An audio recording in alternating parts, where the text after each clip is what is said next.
Okay, so I've started recording the meeting. We can go whenever we feel we're ready. Beth, is Sam joining us? Hi, Keith. Yeah, Sam's sitting right here with me. Hello. Maybe we should just wait a couple minutes. Um, Yeah, yeah. I We got a few. recognize all. Oh, I'm sorry. Go ahead. I was just going to say we have a couple minutes. Yeah. Yeah, but it would be great. I don't recognize all of the names of our participants. Maybe everyone could type in the chat and just let us know where they're from.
Is everyone ready to get started?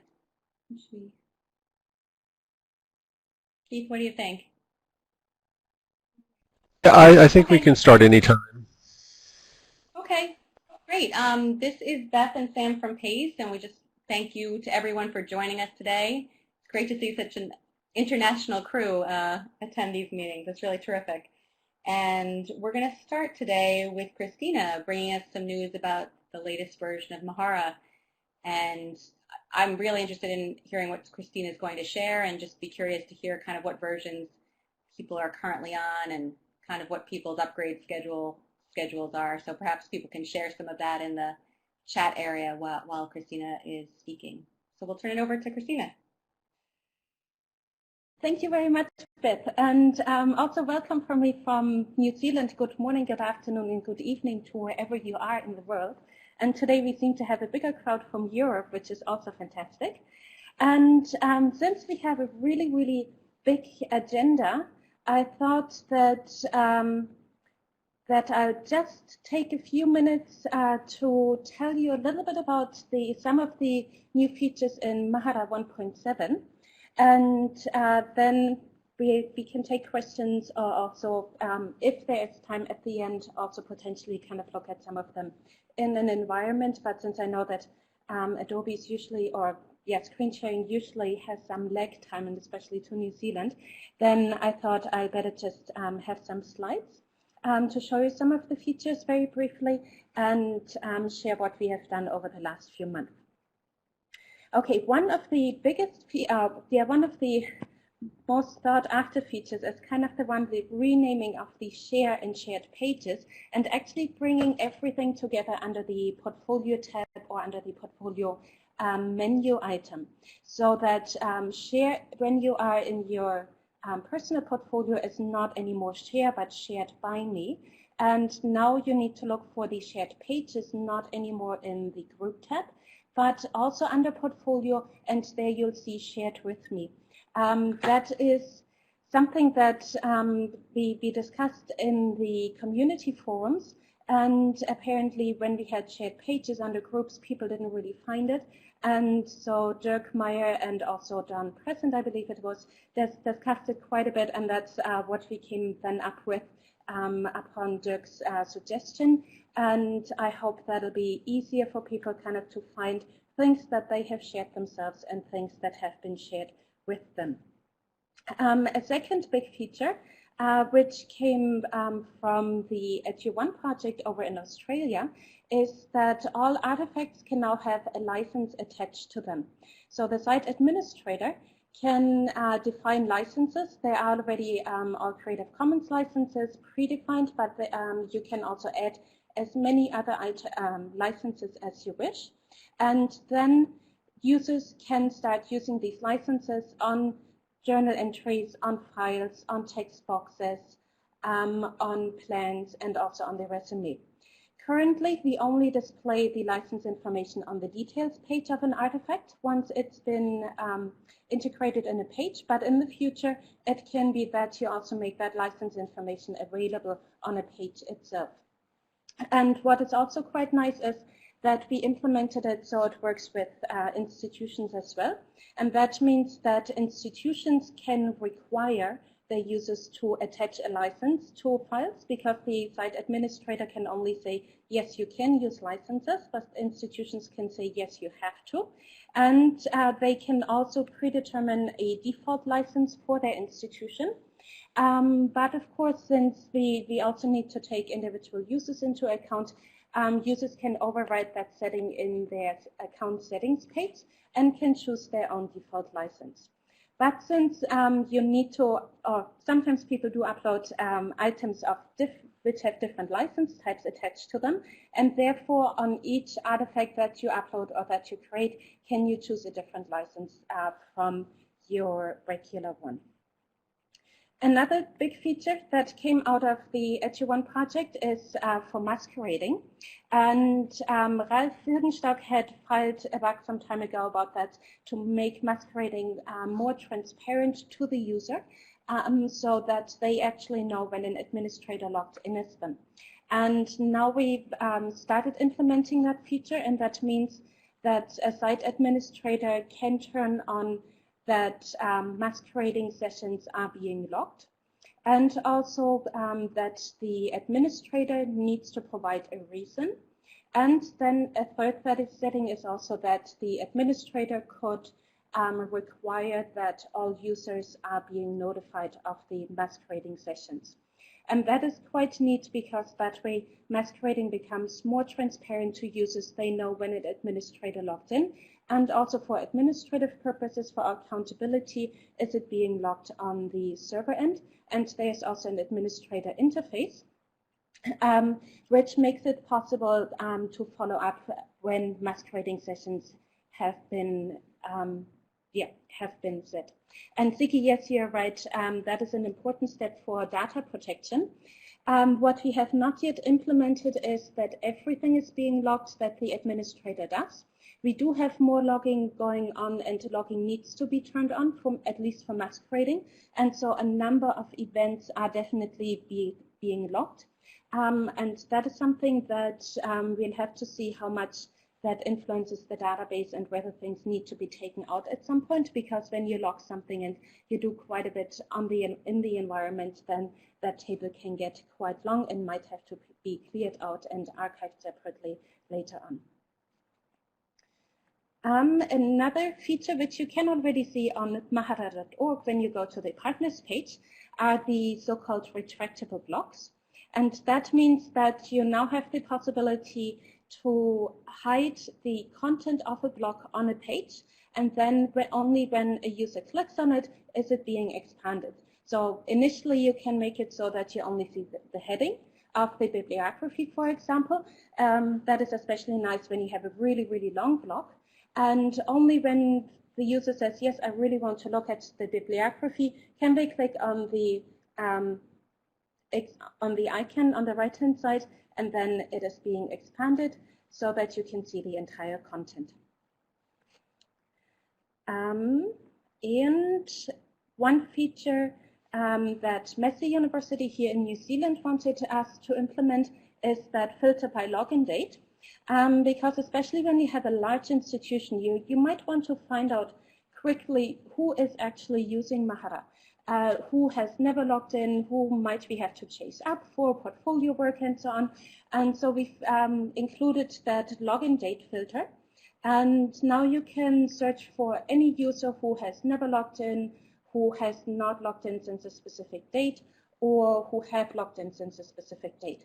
And that way you can kind of see a little bit better also the use of your Mahara instance, and also you might be able to talk to some of the students then if they are supposed to keep their portfolio but really haven't logged in, to find out what the reasons were.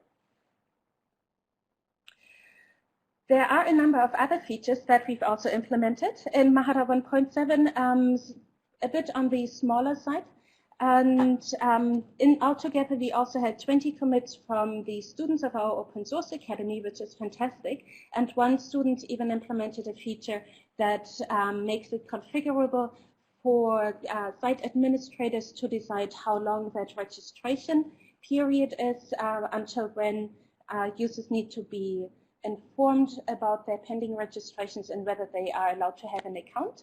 And then we also had some other smaller features that you can read up on in the manual when you go to the index and then scroll down or click on the N and look at new in Mahara 1.7 and to all these features. And of course, you can also try out all the features on our demo site and just play with them and see whether you would like to have them. Now, in terms of Mahara 1.8, we are, of course, already working on that, and Mahara 1.8 will be a bigger release than Mahara 1.7, simply because we are already working on some very big features, and not all of them have been entirely confirmed yet, because currently we are doing development work for the Ministry of Education, And so we are still in deciding which features eventually to fully implement. But one of the features that we've been working on is full text search, which is, of course, fantastic feature to implement since a lot of people have been asking about it for quite some time. And so we are in the very fortunate position to implement that. However, it will not be possible for everyone to use it because you will need an extra server for it, since a separate search engine is necessary to work with it. But especially larger Mahara instances can benefit very much from it and have everything indexed for everything that is being put into the environment. And what we are currently leaving out is full text search of documents, so the content of PDF documents, but everything else, all the metadata and also text logs and journal entries and so on, they will be searched in complete full text and then displayed. This is an enormous feature to work on, and because the permissions in Mahara are really, really complex and complicated, and also making it so that all relevant information is displayed, but also not too much, and then also that you have faceted search and can drill down into your search results more easily is quite a big task. And so we are hard working on getting that right. And once it is in code review, of course, like with any other feature or bug fix in Mahara, you are very welcome to test it out and also give us feedback on it. Just going briefly back to Siggy's question about the retractable blocks, they also work with block entries. They work with every block on Mahara that you can put into a page. So you can really hide and make visible anything that you can put on a page because it's a block setting itself. Okay, that was pretty much some of the features that I wanted to share with you very, very briefly because we have a full agenda today. And if you have any other questions about them, please feel free to contact me or also use the forums on mahara.org. If you aren't already registered, you can register on mahara.org and be immediately registered also for the community forums or the community space. And then you can ask questions and we'll also answer and help you with your instance there. Okay, over to Beth or Keith, I think. Actually, Christina, thanks. We'll go to Garrett next. So I'll stop sharing yours and let me pull up my screen for Garrett. And okay, Garrett, all about badges. Okay, Keith, just checking that you can hear me okay again? Yeah, sounds good.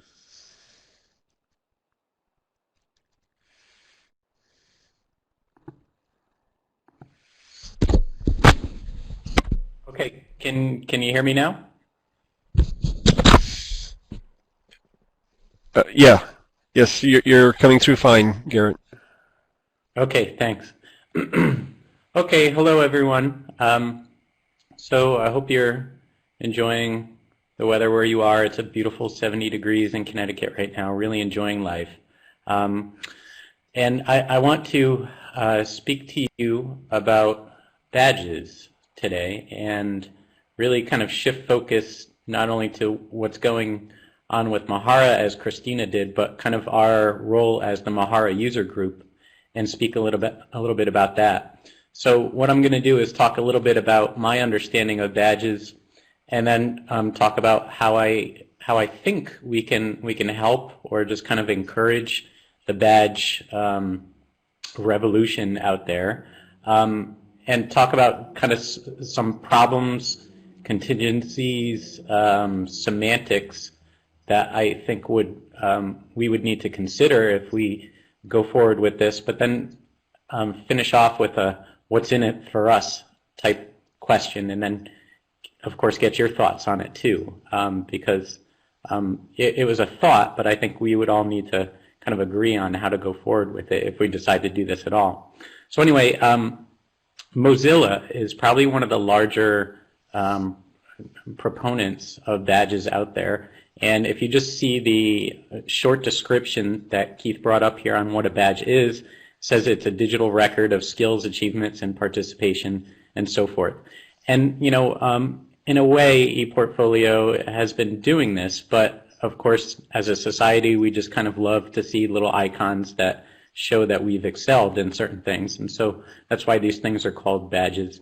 And if you scroll down just a little bit, Keith, people could get a sense of what the icons look like and for what types of skills people would receive these for. And the idea is that there would be a little bit more of a symbiotic relationship between these badges and an ePortfolio system like what we have.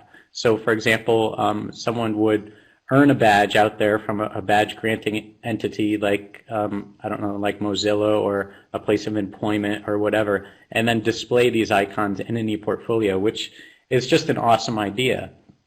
I think my original thought was this, that we're in a great position to award these symbols of merit to either, I guess we would need to decide on the audience, but either other institutions or to individuals. And of course that seems like a huge task for MUG to award it to individuals, but I guess we'd need to decide on that.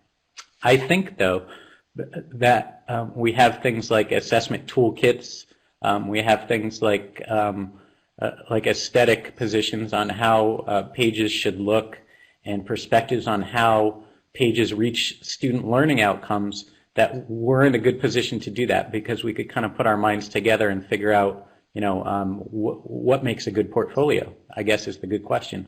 And so we could say that we can award badges, let's say, for excellence in portfolio composition, and that at the time of review, and I put an asterisk by that because we would need to kind of put a timestamp on it.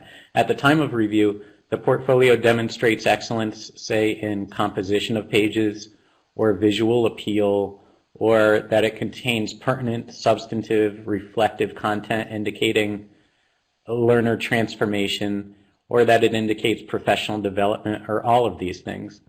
But as I said before, there's an issue with semantics. So we would, one problem or obstacle would be, how do we agree upon a rubric for those things? And I know people love to hear that word rubric, right?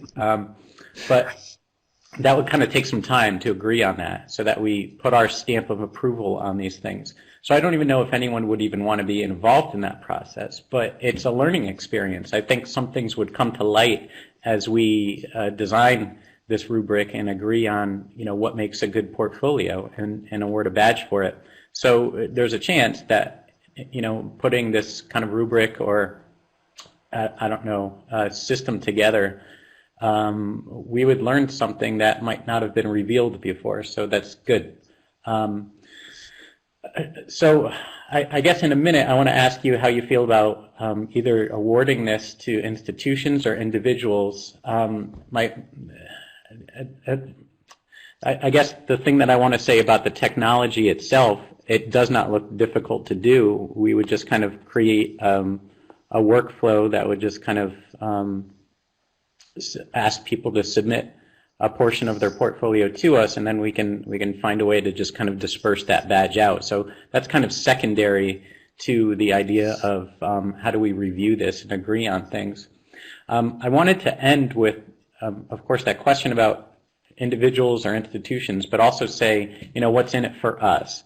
And so I think it could do two main things for us. I think it would boost our image as a group. And help us out, and we can use this as a way to transition for I don't know, toward a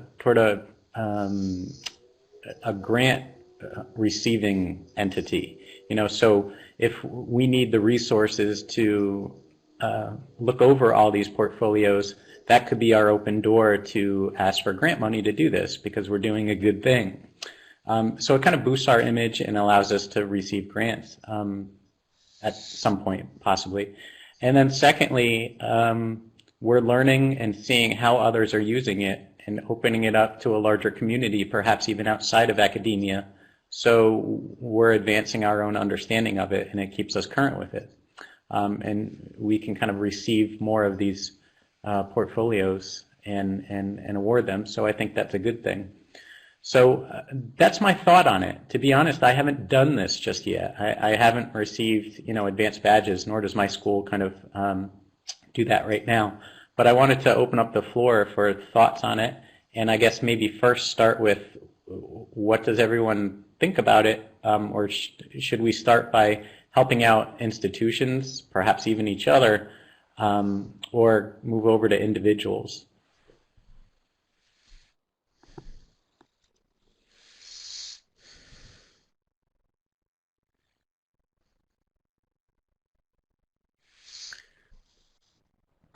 Okay, so anyone have any thoughts on that?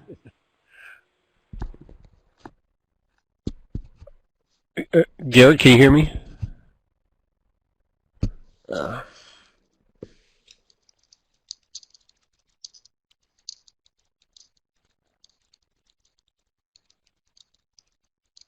I could hear you, Keith. Okay. Okay, so someone said, this issue has come up before about Mahara user certification, and yeah, perhaps this can help. I think it can help with not only demonstrating the skill, but also, kind of say, what's a good substantive area in which these things can be done, or what's a good demonstration of it, the evidence. Yeah, okay, so Yeah. Beth, I'm not sure how we would award institutions, individuals, okay. And to be honest, in my view, I think awarding individuals seems much cooler too, and it seems like a very political thing to award it to other institutions. But yeah, I wasn't sure how people felt about that. But yeah, okay.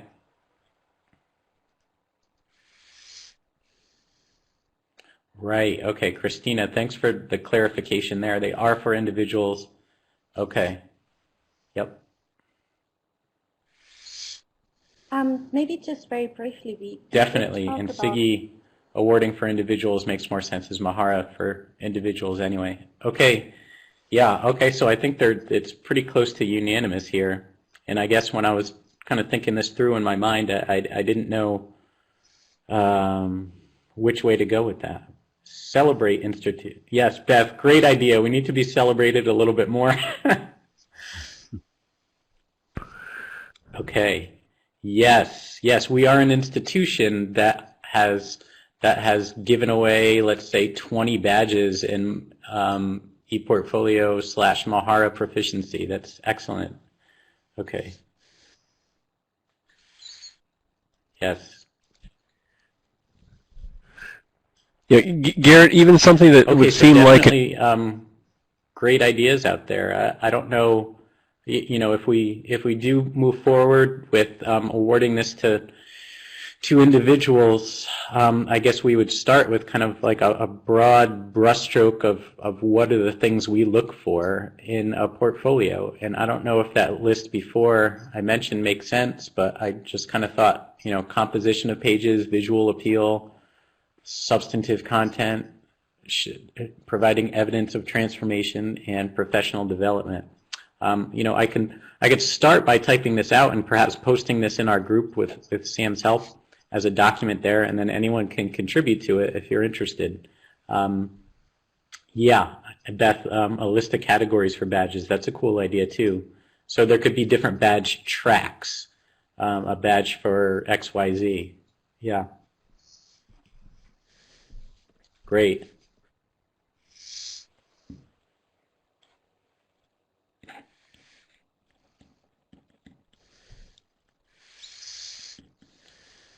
Okay, so it sounds like most folks are interested in it, which is good. And I could just, once the semester ends, of course, I think I'll just kind of type something up and post it in our group, and hopefully we can get something going. I'm glad to have the help of the eTerms too, Beth. That would just be awesome.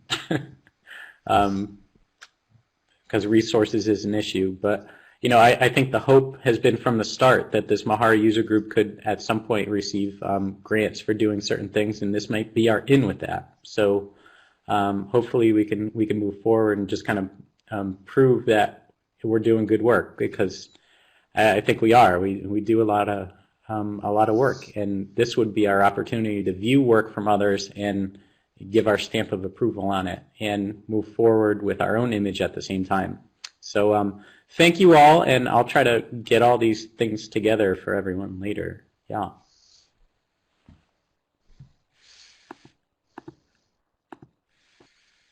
Okay, great. Thanks, Garrett.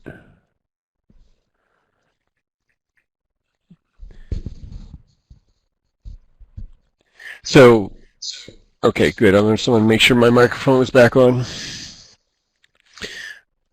I guess I'm up next.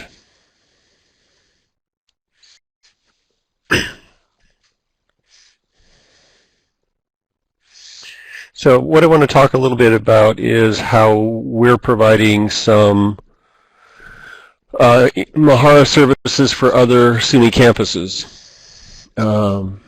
So just briefly, we've been mostly working on Moodle for the last 4 years or so, and that's where a lot of our effort has been developed. We're really just getting started still, although we're still working on getting some traction on developing a portfolio, a culture of e-portfolios on campus here.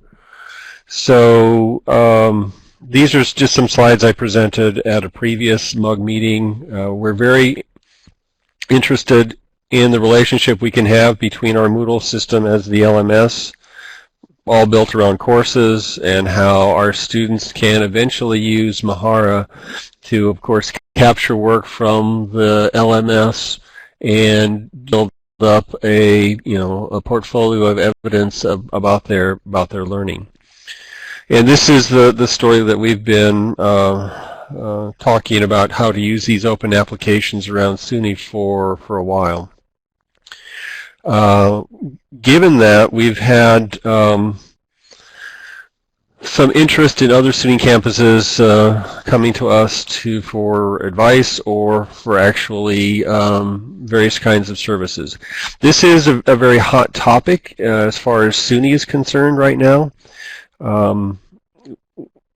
Many of you probably don't know a lot about SUNY, but it's the State University of New York system. There are 64 campuses, and there is a big push right now to be more intentional about sharing services among the campuses.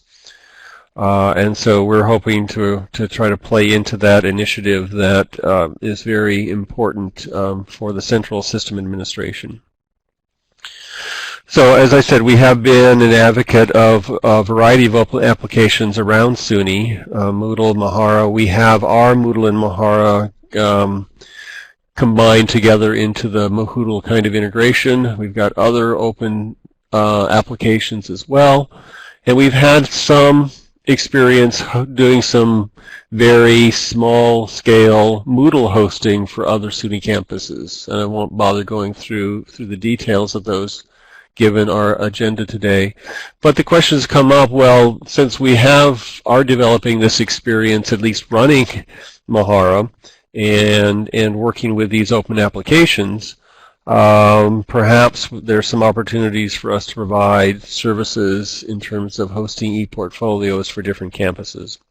So I just want to go into a couple of the projects we've been working on, and I thought I would show some screenshots of the actual administrative end of this, how this integration actually works, and what some of the opportunities are. So the first one I want to talk about is a small pilot project that we have been doing for the last probably year or so with Empire State College. They make extensive use of e-portfolios in their degree completion programs. Empire State works a lot with returning students, coming up with an educational plan that will work those students through a series of steps to meet their degree needs.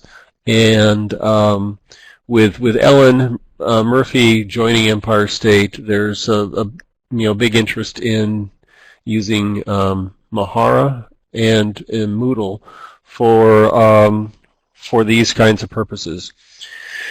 Well, we agreed about a year ago to provide some temporary Mahara hosting as they were going through a transition moving to Moodle rooms. And so on our Mahara system, because it supports multiple institutions, we were able to set up a separate institution for Empire State. And in the case of this small pilot project, we essentially set up a number of internal accounts on the Mahara system itself. These are all manually managed, and set up a few of their staff as admins onto their institution on Mahara, on our Mahara, and then their admins could basically manage the account creation and provide support for their users within the Empire State institution that we set up on our Mahara. And basically they have the ability to upload through a CSV file, just a plain text file, the account information for the accounts that they need, and have been basically making use of our server for this program. Just for those of you who are Mahara admins, I thought I would go through and just briefly go through the steps. So if you go into the admin dashboard for the Mahara system, there is an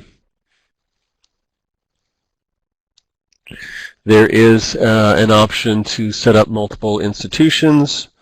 What that looks like is this. On our system, we basically have our institution for Purchase College. All of our users can log in directly to Mahara, or we've also got it set up for single sign-on from our Moodle system. So from Moodle, users can go directly into Mahara.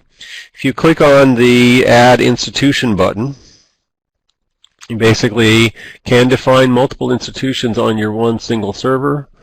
So provide a name. For all of the institutions we've set up, we have not allowed self-registration because we want to control who is being added to these systems. And so, as we'll see in a minute, we basically unselect the self-registration functionality. We've not gotten very crazy about this, but in general, these separate institutions can rely on different themes for differentiation, have different logos, and so forth. So these are some of the features we haven't yet really even looked into. But through that mechanism, we've set up this Empire State institution. We're essentially supporting 114 of their users, and given that we can set up some of their people as admins for their institution, it's been a very easy thing for us to do. Really, not much of a service load on our end. So again, as I said, these are all internal accounts that were set up through a bulk upload by the Empire State admins of the user information for their accounts. So that's been a very nice way to start looking at these shared services between our different campuses. Again, as I mentioned, we've set up a number of them as admins, and essentially it's very straightforward. You create your CSV file that has all of the user information, specify what institution these are going to be uploaded into. As admins of their institution, they can just add people to their institution, and that's been a very seamless process for them. We have a little bit more of a full-featured relationship with SUNY Delhi that we're just working on this semester. They're also a Moodle campus. How do you handle users leaving an institution? They can, if they are internal accounts, Siggy, yeah, there's no reason why the accounts can't remain as internal accounts on the Mahara system. Again, we don't have, for the Empire State users, they have no accounts with us, so it really doesn't matter from our perspective whether they're at Empire State or not. And since Empire State is uploading them as internal accounts, then really it's not tied into their LDAP or authentication at all. So what we've done with Delhi is to basically connect their Moodle LMS with our Mahara system to do a cross-campus Mahoodle integration. We essentially are using the trusted relationships between the two systems to allow them to single sign on from their Moodle into our Mahara. That's basically the first step. And then given settings on Moodle to set up support for external e-portfolios, which I won't go through today, their students have the ability to export materials from their Moodle into our Mahara, into their accounts on our Mahara. And then, the last step in closing that loop is the ability for their students to submit Mahara e-portfolios that they create on our server back to their Moodle for grading. We're just doing this on a small scale. We're focusing on a few service learning classes at Delhi that were interested in using e-portfolios. But because we've got the single sign-on, basically our e-portfolio service is available to any student or faculty member at Delhi once they log into their Moodle account at Delhi. We'll talk a little bit, Bill, about transferring from one institution to the other on the same host. You can actually have accounts. It's fairly straightforward, and I might have some of the back-end screenshots to show that. So again, the first step in this process is for their Moodle to talk to our Mahara, and for our Mahara to treat their Moodle login as an authentication mechanism. And so instead of relying on internal accounts, you use the built-in XML RPC plugin with Mahara to identify this external host that will be submitting authentication information. What that setup looks like, it's of course involves sharing of public keys back and forth between the two servers. And in the case of Delhi, we've basically got their single sign-on coming in. So this single sign-on direction, I should use the pointer here. The single sign-on direction means that they SSO in, meaning their Moodle accounts provide the authentication to sign on into our Mahara server. Now, these authentication mechanisms can be arranged in a hierarchical arrangement. We have this kind of single sign-on between our Moodle and our Mahara as well.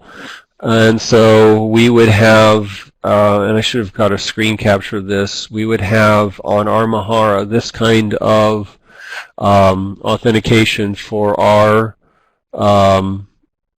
purchase institution on our Mahara system.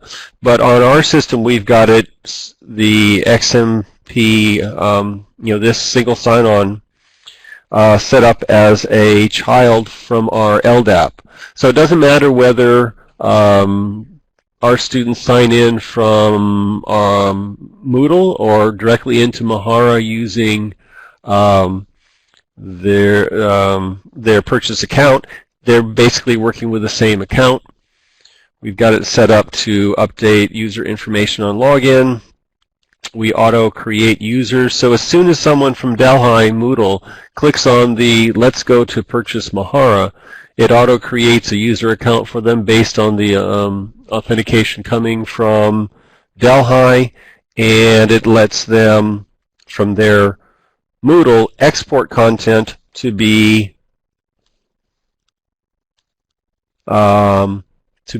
imported into their accounts on our Mahara system. And with the version of Mahara we're running, we can now see stats on what's going on. Again, 915 of their users have logged into our Mahara system from their Moodle system and created accounts, but most of those haven't actually done anything. And so if you can see, every time an account's created, 2 pages are created by default, the profile page and the dashboard page, and we barely have more than twice as many pages as users. So most of the users are popping in, taking a look and see what's going on, but not really doing any ePortfolio work yet. But as these courses take off, we expect that to increase. And so that is, that's a very nice integration for them and for us. Going forward, we plan to kind of promote this ability to use open applications to share services across different SUNY campuses. We're having continuing conversations with Empire State to do a more extensive hosting option for them. And again, they would like single sign-on. They want to use CAS authentication, and so we'll have to think about installing a plugin on our system that will handle that for the Empire State users, and basically have to think about switching over those manual accounts to use this CAS authentication method. So it's pretty straightforward. Maybe a lot of manual processing to get everything synced up, but we're now going around, we've extended offers to other campuses, other SUNY campuses who are interested in Mahara ePortfolios to say, well, if you want to try things out, we can certainly allow you to use our system to at least pilot test and maybe even more your use of Mahara. So I haven't been following the chat too much, but let me just see. Yeah, the parent authority, it was nice once we figured that out, so that we made sure that students had one account whether they came in through Moodle or logged in directly. And once we figured that out, it's very easy to apply that to the kinds of integrations we're doing with some of these other SUNY campuses. And yeah, if you do I think I had a link in the presentation, but if you do a search for Moodle integration, you'll come up with some very nice directions for setting up this MNet networking that will do the trust relationship between Moodle and Mahara. What we're going to have to work on when we upgrade our Moodle from 2.2 to either 2.4 or 2.5 is that I think Moodle has changed its networking functionality, so we'll have to make sure we don't break this Moodle integration. Are we helping institutions with implementation in general? Well, SUNY as a whole has this task force that I'm on that is looking at what needs to be done across the system to promote ePortfolios. That's not application specific. In fact, we've been told specifically that we can't recommend one application for system-wide adoption, but we are looking at what are the different SUNY campuses doing with ePortfolios. what are the impediments that they are dealing with, and what does SUNY as a whole need to do to promote implementation and effective implementations of e-portfolios across the system. Okay, I think that's what I've got. So I don't know, Beth or Christina, if did I miss any questions in the chat? No, I think you covered them, Keith. Thanks so much. Okay. So let me pull up yours. Okay. And I know thanks so much, Keith. And conversations here have been great. Well, I can go pretty quickly because I know we're short on time. But I'm glad that Keith showed the SUNY Dahai statistics page, because that really ties into what I wanted to speak about. At PACE, we were really struggling with that statistics page and trying to get the kind of information that we wanted to out of Mahara. And I guess I'm curious to hear if other institutions have also had similar concerns. Basically, this is our problem, and maybe some of you, maybe this is your problem as well, but we're getting increasing amounts of demands from stakeholders and key administrators for real specific user data. And there's a need for us to be able to break down the usage, not just to be able to talk in broad numbers about numbers of people that have logged in, but be able to identify their school or college, their user type, their level of undergrad or grad, and even get down to the department or course level.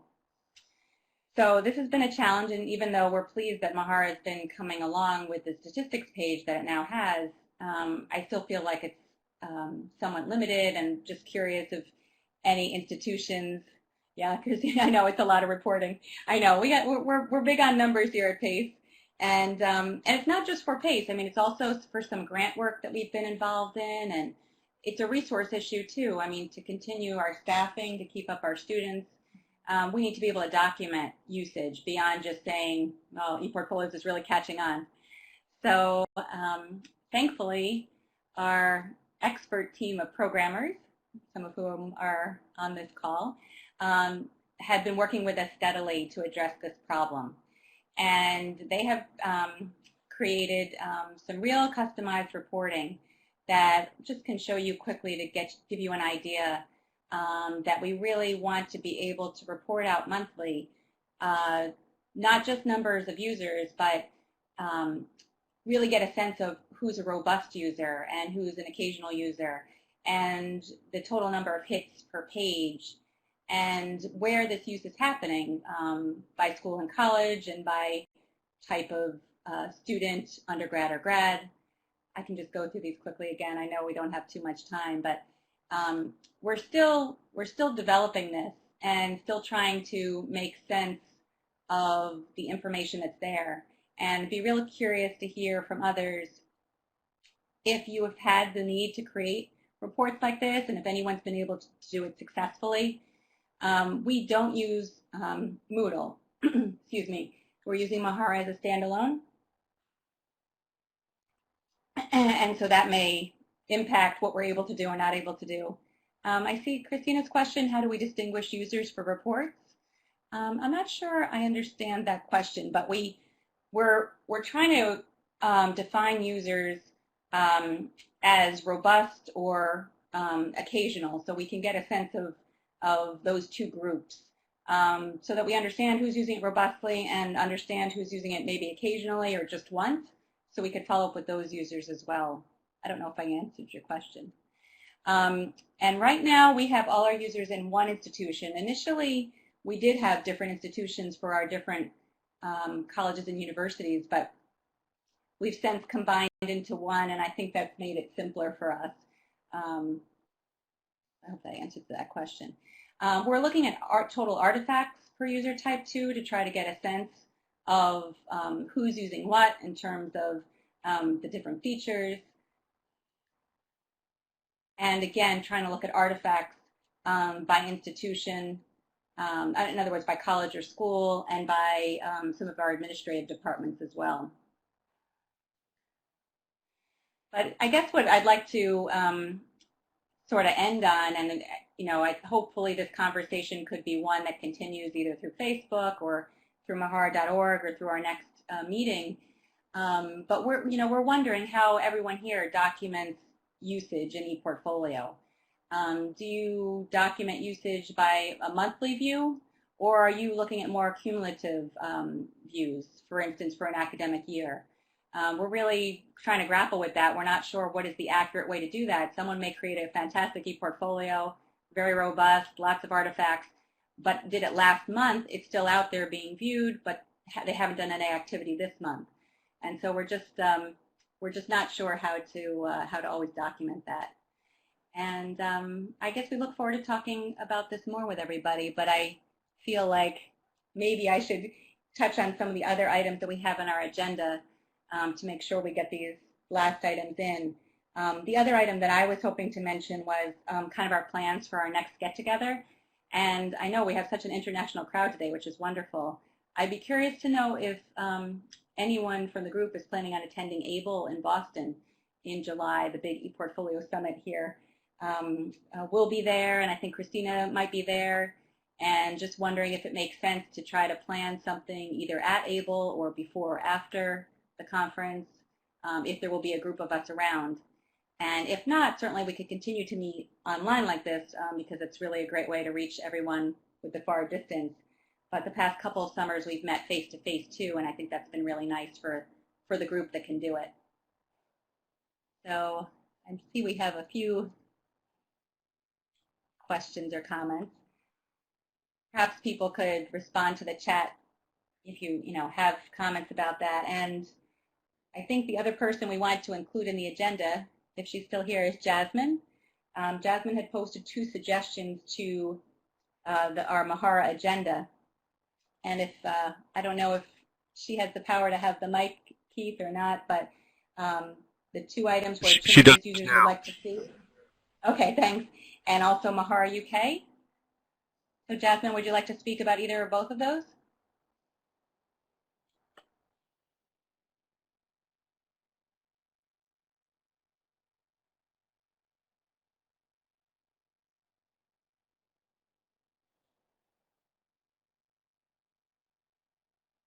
Okay, maybe Jasmine is not available.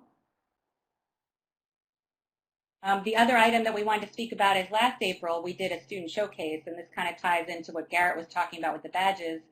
Thinking about it now, it might have been nice if this group kind of awarded badges to some of those students who we recognized last April. Maybe that's something we could do going forward. If we figure out an approach with the badges, maybe we could tie it into another type of virtual student showcase. Are there any thoughts on that?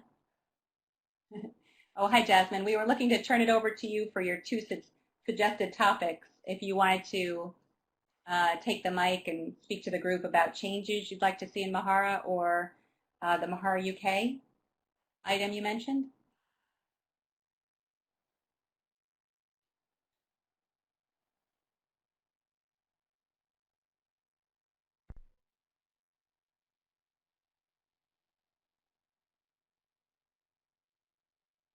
I see, Christina, if you want to speak about that, that's fine. Feel free.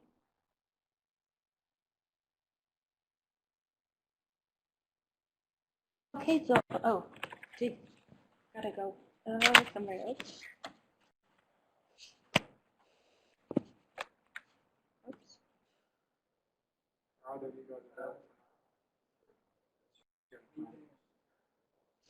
Okay, just gotta go into a meeting room because everyone is suddenly coming into work. Yeah, this year we'll actually have a number of Mahara events going on in Europe, and the first one will be in France from the 5th to the 7th of June.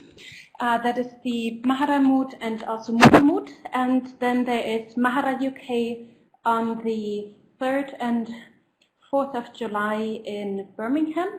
And this year also for the first time we'll have Mahara DE, which will be on the 21st of September. So these are If you are in Europe or if you're planning on going to Europe during any of these times, these are fantastic events just to catch up with other Mahara users and see what they are doing over in Europe.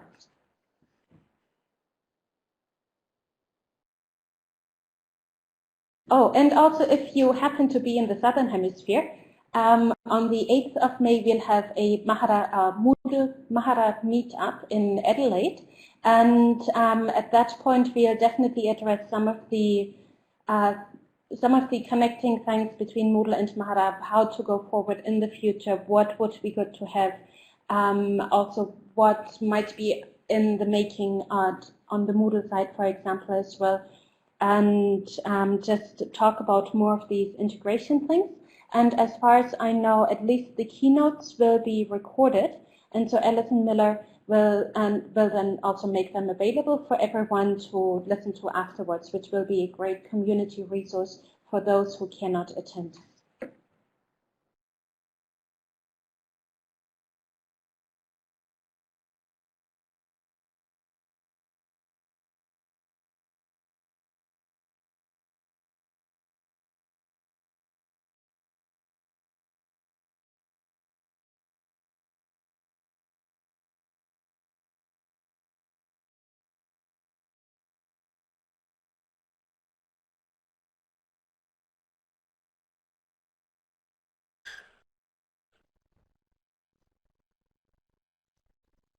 So Beth, are we wrapped up then? Oh,